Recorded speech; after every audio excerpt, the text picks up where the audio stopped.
Good evening, listeners. I'm Craig, and this is the 2MNO Book Show. Welcome to the 4th episode of Last and First Men.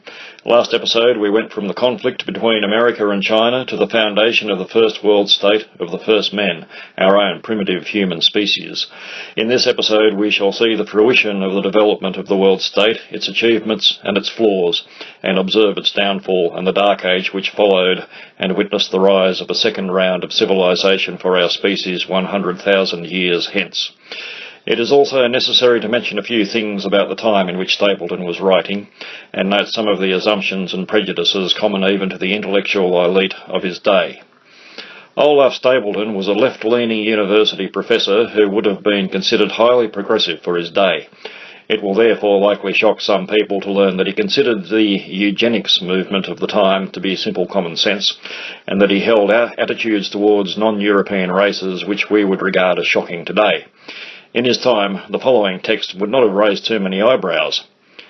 In primitive times, the intelligence and sanity of the race had been preserved by the inability of its unwholesome members to survive.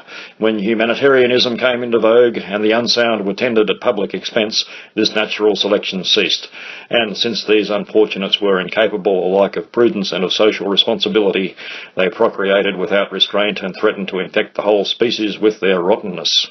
During the zenith of Western civilization, therefore, the subnormal were sterilized.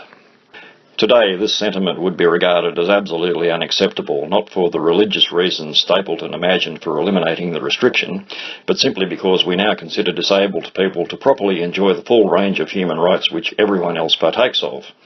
Similarly, his casual expressions of racism towards blacks and Jews was not remarkable for its time, and it is highly likely that Stapledon himself would have expressed things very differently if he had been aware of the terrible disaster which would encompass Europe over the next decade and a half. Certainly by 1937 he was far less sanguine about the growth of fascism in Europe than he was in 1930. His introduction to Star Maker, published in 1937, specifically exhorted people to resolution in the struggle for a progressive, tolerant and civilized world. Another thing which strikes me about the description of the collapse of the world state is the vision of demented and starving mobs of rebels infected by bacterial bioweapons unleashed by a desperate government vainly trying to maintain order, wandering the landscape and wrecking all signs of civilization and cannibalizing their own dead. Could this have been the original inspiration for Night of the Living Dead and subsequent zombie apocalypse movies pioneered by George A. Romero? It would be amusing to learn that one of the most philosophical and cerebral of science fiction stories was the inspiration for one of the most brutal and gory horror franchises. With that consideration in mind, we now pass to the first section of Last and First Men of tonight's episode, the culture of the First World State.